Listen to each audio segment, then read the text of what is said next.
My dear students, peace, mercy, and blessings of Almighty One Allah be on all of you. Most welcome to Campus Camp Study Platform.organic.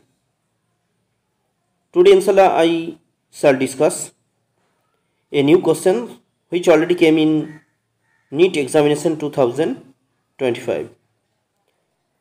Now, let's get started.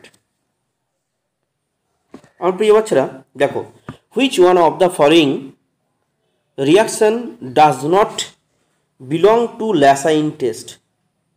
দেখো বাচ্চারা, Lasagne test যেটা, সেই Lasagne টেস্টটা মাধ্যমে আমরা কি কি এলিমেন্টের টেস্ট পাই সেটা আগে দেখতে হবে, কারণ এটা এলিমেন্টের টেস্ট করা হয়। অর্গানিক কম্পাউন্ডের মধ্যে কিছু এলিমেন্টের কি কি এলিমেন্ট, তিনটে এলিমেন্টের টেস্ট পাই আমরা Lasagne টেস্টের মাধ্যমে। এক হচ্ছে নাইট্রোজেন এলিমেন্ট, তারপর হচ্ছে সালফার এলিমেন্ট, তারপর হচ্ছে হ্যালাইড এলিমেন্ট।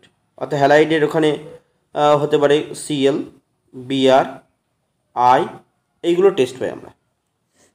ওকে, তাহলে এই তিন ধরনের এলিমেন্টের টেস্ট আমরা Lasagne টেস্টের মাধ্যমে পাই, নাইট্রোজেন, সালফার এবং হ্যালোজেন, মোস্টলি ক্লোরিন।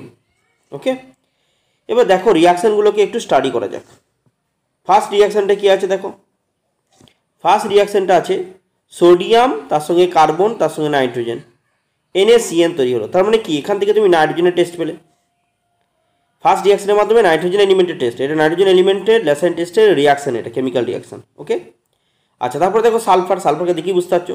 দু নম্বরটা হচ্ছে সালফারের টেস্ট পাচ্ছ, তাহলে এটা সালফারের টেস্ট হলো সেকেন্ড। আচ্ছা, তারপরটা তুমি পাচ্ছ সোডিয়াম প্লাস X, তার মানে এটা হ্যালোজেনের টেস্ট পাচ্ছ। Lasagne টেস্টের মাধ্যমে হ্যালোজেন এলিমেন্ট, যেটা হ্যালাইড পোর্শন থাকবে, তাকে তুমি চিনতে পারবে। ওকে, তারপরে দেখো অনলি কার্বন, তাহলে এটা কার্বন এলিমেন্টের টেস্ট, শুধুমাত্র কার্বন এলিমেন্টের টেস্ট এটা, যেটা Lasagne মাধ্যমে পাওয়া যায় না। তাহলে এখানে তোমাকে জিজ্ঞাসাই করেছিল which reaction does not belong to the Lasagne test, Lasagne টেস্টের মধ্যে কোনটা বিলং করে না, তাহলে option four is correct. Hope the answer is clear to all of you. Thanks as well as Jazakallah khairan for watching.